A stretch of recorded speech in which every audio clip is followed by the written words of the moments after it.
सनातन धर्मामध्ये प्रत्येक गोष्टीचं, प्रत्येक मंदिराची रचना, त्याच्या प्रत्येक याचं एक महत्व आहे। जसं आपल्या आईच्या गर्भामध्ये बाळाचा जन्म व्हायच्या आधी त्याचं भरण पोषण होतं, त्याची वाढ होते, तसंच आपल्या या आत्म्याचं ज्ञानरूपी भरण पोषण सगळं हे या गर्भगृहामध्ये होत असतं। मंदिराचे जे 5 भाग असतात, प्रवेशद्वार असतात, ध्यानगृह असतात, तसंच हे गर्भगृह आपल्या आत्म्याला मिळणाऱ्या ज्ञानाचा, आशीर्वादाचा सर्वात मोठा भाग जो आहे तो आपल्याला या गर्भगृहात मिळत असतो। म्हणूनच याला संतांनी, ऋषींनी गर्भगृह हे नाव दिलंय। जसं आईच्या उदरात गर्भाची वाढ होते, तसंच या गर्भगृहामध्ये आपल्या आत्म्याची वाढ होते। वेलकम बॅक फ्रेंड्स, मी आहे व्हॅगाबॉन्ड मॅक्स।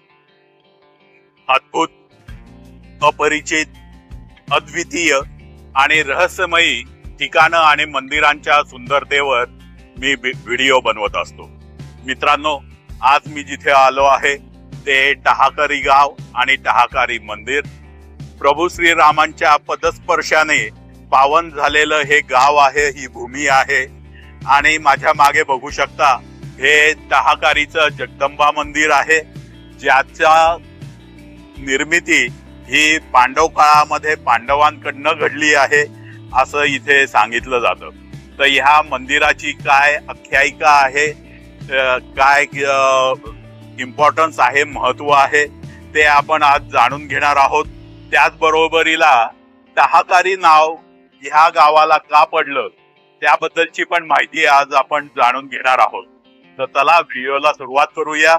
आपण राहा व्हिडिओच्या शेवटपर्यंत माझ्या बरोबर।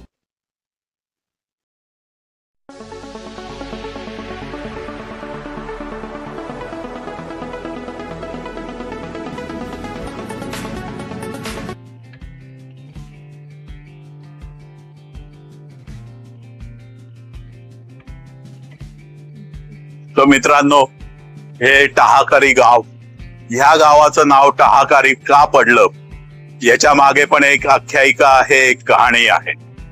जेव्हा सीतामातांचं अपहरण झालं, रावणाने सीतामातांचं अपहरण करून इथून घेऊन जाण्याचा प्रयत्न केला, त्यावेळेस सीतामाता ह्या परिसरात असताना श्रीरामांच्या विरहाने व्याकुळ होऊन त्यांनी इथे टाहो फोडला।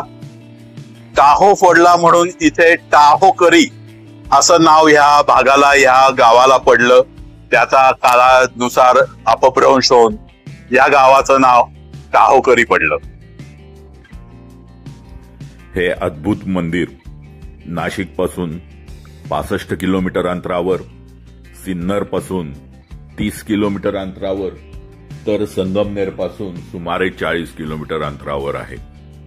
भंडारदरा, सर्व तीर्थ टाकेद ही प्रेक्षणीय स्थळं इथून 25 किलोमीटर इतक्या परिघामध्ये आहेत।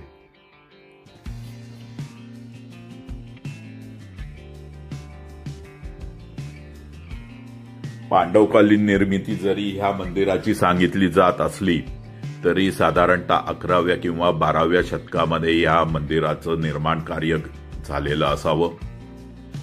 मंदिर हे हेमाडपंथी किंवा भूमिशैलीतलं असून मंदिराला मुखमंडप, सभागृह, अंतराळ आणि 3 गर्भगृह अशी ह्या मंदिराची रचना आहे। मंदिराला साधारणतः 57 खांबांनी मंदिराच्या छताला आधार दिलेला आहे। हे खांब अतिशय वाखाणण्याजोगे असून ह्यावरची कलाकुसर अप्रतिम आहे। मंदिराला छताला देण्यात आलेली ह्या खांबांचे वैशिष्ट्य खरंच अतुल्य आहे। मंदिराचं छत हे सुद्धा शिल्पजडित असून इथे सूरसुंदरी किंवा योगिनींच्या मूर्ती आपल्याला बघायला मिळतात। मंदिराचं छत हे अत्यंत कलाकुसर केलेलं असून ह्या मंदिराला एक झुंबर टाईप असं दगडाचं नक्षीकाम करण्यात आलं आहे। ते बघून खरंच मन थक्क होतं।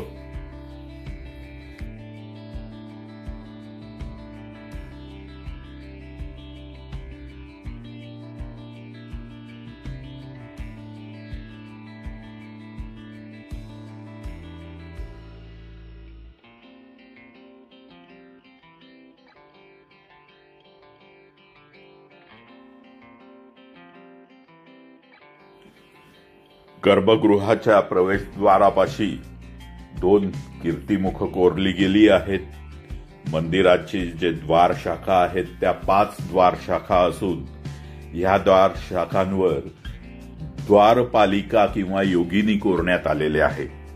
अत्यंत कलाकुसर केलेलं हे द्वार असून इथल्या मूर्ती खूपच सिमेट्रिकल असून दोन्ही साइडच्या मूर्ती तंतोतंत एकसारख्या दिसतात.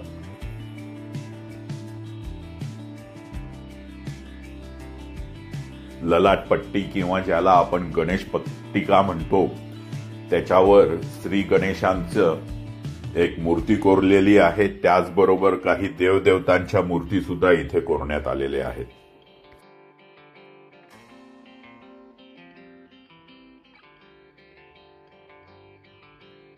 सभा मंडप, त्याला असलेले हे दगडी बांधकाम केलेले खांब, या मंदिराचं एक वैशिष्ट्य मला दिसलं. साधारणतः जे हेमाडपंथी मंदिरं असतात त्या हेमाडपंथी मंदिरामध्ये भारपाल असतात, तर इथे काही खांबांवर भारपाल जरूर दिसतात पण काही खांबांना भारपाल नाही. जे मूळ खांब आहेत त्याच्यावर भारपाल दिसतात. ॲक्च्युअली ह्या मंदिराचा पेशव्यांच्या काळामध्ये जीर्णोद्धार झाला असावा आणि त्यावेळेस हे काही गोष्टी ह्या बदलल्या गेल्या आहेत, पण मूळ बांधकामाशी ते बरंचसं सिमेट्रिकल केलेलं असल्यामुळे, जुळवून घेतलेलं असल्यामुळे बांधकामामधला फरक लक्षात येत नाही. या मंदिराला 3 गर्भगृह आहेत. डाव्या बाजूला लक्ष्मी माता, मुख्य गर्भगृह आहे, तिथे आहे जगदंबा माता आणि इथे हे पार्वतीचं रूप उजव्या साईडला.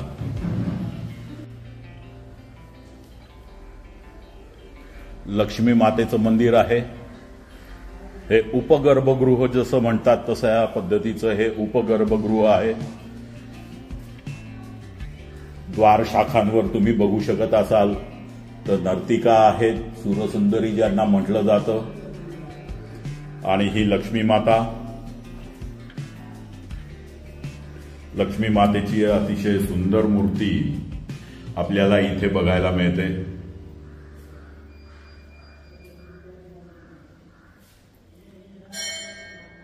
इथे सुद्धा छतावर आणि साईडच्या पट्ट्यांवर खूप छान कोरीव काम करण्यात आलेलं आहे.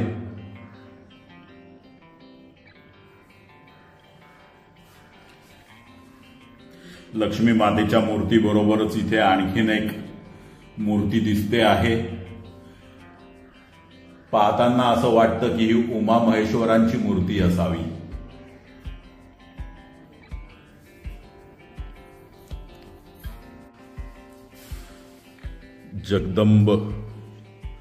जगदंबा मातेची ही स्वयंभू मूर्ती.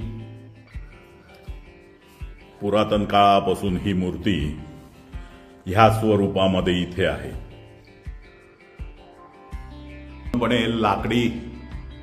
लाकडापासून बनवलेली ही एक जगदंबा मातेची आणखीन एक मूर्ती. कालाओघामध्ये नवीन स्वरूप देण्यात आलेलं आहे. बाजूला लाकडी महिरप करून मंदिराला एक वेगळं स्वरूप दिलं आहे.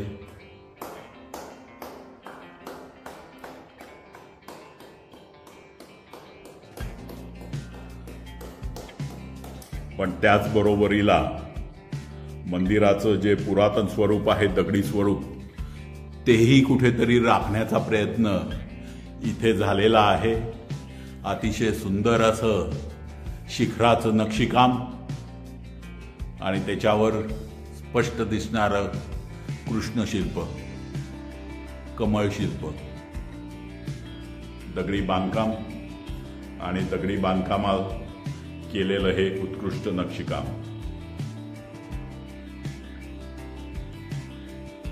आता आपल्या बरोबर जगदंबा मातेच्या मंदिराचे मुख्य पुजारी आहेत त्र्यंबक विश्वनाथ गिरी सर, आणि ते आपल्याला मंदिराबद्दलची अधिक माहिती आता देणार आहेत. बोला सर. माझं नाव तर सांगायचं काही नाही. तर हे मंदिर प्राचीन आहे, आमचे अनेक पिढ्या गेलेल्या आहेत. पण पार्वती माता, भगवान शंकर, रामचंद्र प्रभू या दंडकारण्यांवर ते इथं आलेले होते. सीता असा शोक करत होते. पार्वती भगवान शंकराला म्हणाली, तुम्ही ज्या रामाचं ध्यान स्मरण करता आणि रामचंद्र प्रभू त्या स्त्रीसाठी अति लोभी झाली. मग ते झाडांना दगडांना कवळी मारायचे. भगवान शंकर म्हणजे परिसराचा उद्धार करायचा आहे. तर राम श्रीलोभी नाही आहे, तर मग पार्वती मातेने सीतेचं रूप घेतलं, रामासमोर आली, रामाने माता म्हणून दर्शन घेतलं. मग याच परिसरातून पाडोशी एक दरा, परत आपले टाकी जे म्हणतो सर्वतीर्थ, या परिसरातून रामचंद्र प्रभू सर्वतीर्थ होते. अच्छा. प्रभू रामांची पार्वता मातेने परीक्षा ह्या ठिकाणी घेतली. सीतेच्या रूपामध्ये दर्शन दिलं, पण प्रभू रामांनी त्यांना माता म्हणून ओळखलं आणि म्हणून प्रसन्न होऊन इथे जगदंबा मातेचं स्वरूप आहे. हे मंदिर साधारणतः किती जुनं आहे? सर्वसाधारण 1500 वर्षाचं. असं म्हटलं जातं की हे मंदिर एका रात्रीमध्ये पांडवांनी बांधलं. या मागची काय कहाणी आहे, स्टोरी आहे? आता पांडव वनवासात असताना, असं म्हणजे माहिती ते सांगतो का, पांडव वनवासात असताना पांडव या परिसरात आलेले. त्यांनी 6 महिन्याचा दिवस, 6 महिन्याची रात्र होती.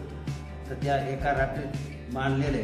तर त्यांची माता, मुलं फार दमले म्हणून कोंबड्याच्या रूपाने पहाटे आवाज दिला आणि त्यांना पूर्ण असं भव्य मंदिर करायचं होतं.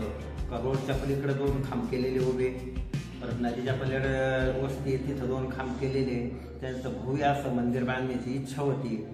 पण कुंती मातेना कोंबड्याच्या स्वरूपात आवाज देऊन हे मंदिर मग एवढंच झालं, असं ते पांडवांची संकल्पना केली. या मंदिराचं छत किंवा आपण ज्याला कळस म्हणतो, तो बाहेरून आपल्याला दिसत नाही. त्याच्या मागे काही कहाणी आहे का? तर ते मंदिराचे जे पूर्ण कळस दगडीच होते. जसे त्र्यंबकेश्वरचे आई तर देवाचे दगडी कळस आहे, ते पडल्या गेले का पाडल्या गेले ही काही कल्पना नाही. पण त्याचं आम्हाला एक असं इंटरनेटवरून बघायला मिळालं तर ते कळस जसे होते तसा आज तुम्हाला छोटासा फोटो बघायला मिळाला. गिरी साहेब, तुम्ही मंदिराबद्दल जी माहिती दिली त्याबद्दल आपले शतशः आभार. थँक्यू. ही गणेशाची मूर्ती आणि बाकी शिवपार्वतींच्या मूर्ती या सभामंडपात ठेवलेल्या आहेत. बरोबरच महादेवांची पिंडी आहे आणि त्याचसमोर नंदी. मंदिराच्या सभागृहामध्ये याही वस्तू आपल्याला दर्शन करण्यासाठी उपलब्ध आहेत. मंदिराला 2 उपगर्भगृह आहेत. त्यापैकी उजव्या साईडला असलेलं हे गर्भगृह हे भैरवनाथांचं आहे. अतिशय सुबक अशी भैरवनाथांची मूर्ती आपल्याला इथे बघायला मिळते. पूर्ण मंदिराला जशी कलाकुसर केलेली आहे त्याच प्रकारची कलाकुसर आणि मंदिराचं छत आपल्याला इथेही बघायला मिळतं.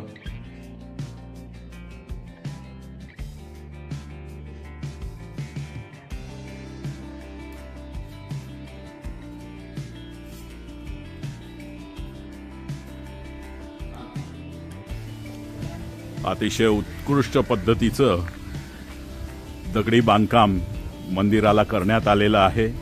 बाह्य भिंतींवर भूमिश शैलीमध्ये किंवा हेमाडपंथी शैलीमध्ये जशी मंदिरांची रचना असते आणि मंदिरांवर शिल्पकाम करण्यात आलेलं असतं, त्याच पद्धतीचं शिल्पकाम इथे करण्यात आलेलं आहे. सर्व कलांची देवता असलेल्या श्री गणेशांची मूर्ती, त्याचबरोबर काही सूरसुंदरींच्या मूर्ती इथे कोरलेल्या आहेत, ज्यात दक्षिणी, डलंबिका, पद्मगंधा, केतकी भरणा, मातृका, चामरी, नर्तकी, नुपुरपादिका, शुक्रसारिका, मर्दला, आलस्यकाया, शुभगामिनी, स्वाधीनपातिका, पत्रलेखिका, कंदुकिडा मग्ना, मुग्धा आणि जया अशा काही सूरसुंदरी इथे आहेत. ह्या सूरसुंदरी आणि मंदिरांच्या वैशिष्ट्यांवर एक स्वतंत्र व्हिडिओ करण्याचा प्लॅन आम्ही केलेला आहे. आपल्याला ह्याबद्दलची अधिक माहिती जाणून घेण्याची इच्छा असेल तर आम्हाला कॉमेंटमध्ये जरूर कळवा. असा मंदिर कसे पाहावे ह्या विषयावरचा एक स्वतंत्र व्हिडिओ लवकरच आम्ही आता घेऊन येणार आहोत.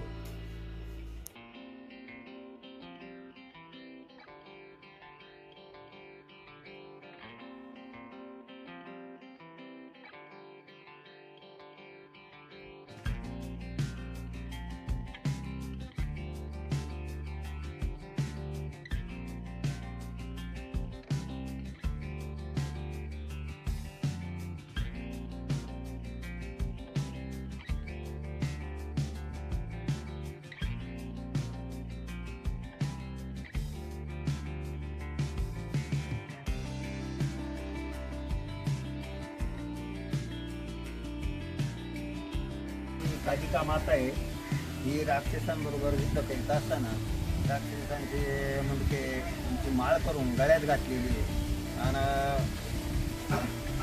सुंदर मूर्ती. आणि असंच म्हणजे की कुठलाही तिला अजून म्हणजे ऊन पावसाचा काही प्रादुर्भाव झालेला नाही, एकदम छान मूर्ती.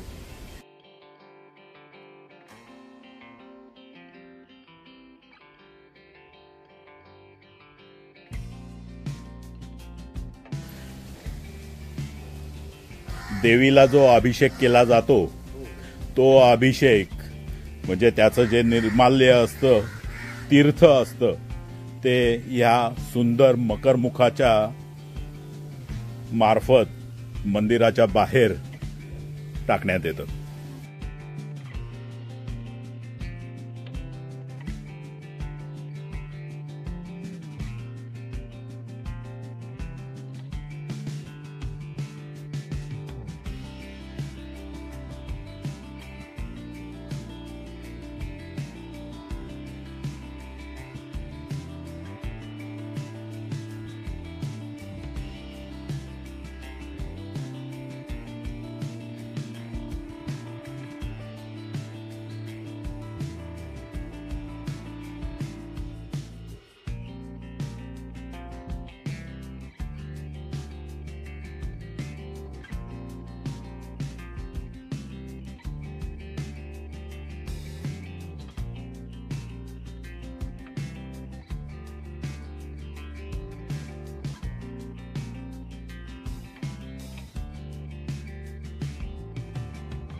कहाकारीच्या जगदंबा माता मंदिराबरोबरच इथे शेषनाथांचे एक मंदिर आहे.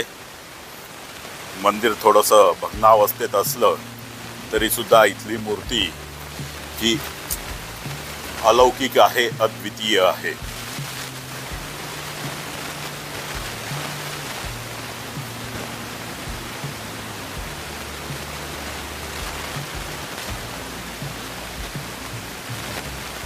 इथे शेषशाही विष्णू आपल्याला बघायला मिळतात.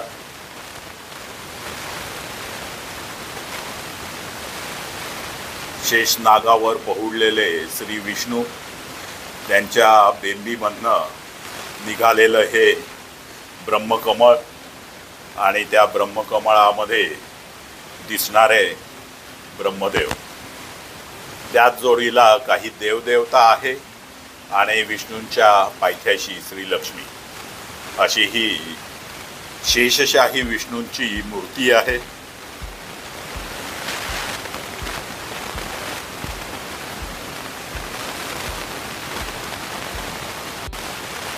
विष्णू मूर्ती बरोबरच इथे आपल्याला लक्ष्मीची मूर्ती बघायला मिळते।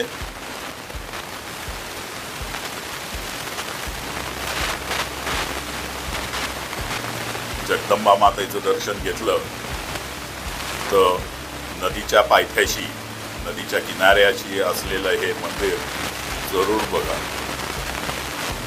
जय जय त्रिगुणात्मके, जय जय त्रैलोक्य मोदके, जय जय विश्वजालके महादेवी नमो नमः। जय जय सर्वागेश्वरी, जय जय त्रिविद्येश्वरी, जय जय त्रिविद्येश्वरी सरस्वती नमो नमः। जय जय जगदंबे देव्या ज्ञानतमगालवी नित्यदेवी मोक्ष पदव्या नयनया भक्तभावशाम्बुदे मनोनिरचेले तव चरणी वाहिले काव्य पुष्पविनयाने सकल वैभव मंडिले कृपा करी शिवाते रक्षी रक्षी सकल बालकत्या बोल्या श्री गणेशाय नम श्री दुर्गायो नम नगरात प्रयतिले पंडू नंदन तो दिखिले दुर्गा स्थान धर्मराज करिस्तवन जगदंबेचे देदवा। जय जय दुर्गे भुवनेश्वरी यशोदा गर्भसंभव कुमारी इंदिरा रमण सोदरी नारायणी चंडिके अंबिके। जय जय जगदंबे सुकुटुंबेने मूल स्वरती प्रणवरूपिणी ब्रह्मानंद पददायनी चिंदिराशनी आंबे केतू। जय जय धराधर कुमारी सौभाग्य गंगे त्रिपुर सुंदरी हेरंब जननी अंतरी भक्त हृदय रवींद्रावरी तुझे कृपावरे निर्धारी आदि मूढ निगमात विवरी काव्य रचना क्रियाद्भुत तुझे कृपावलोकन गरुणी गर्भांधाशी दिनयन पांगुळ करी गमन दूरपंथेशी जावोनी जन्माधार बैज मुकावो य वाचस्पती रमान गोलका तू स्वानंद सरोवर मराळिका हुशी भाविका सुप्रसन्न ब्रह्मानंदी आदि जननी तव कृपेची नौका करोनी दुस्तर भव सिंधुरंगनी निवृत्ती तटा जाईजे।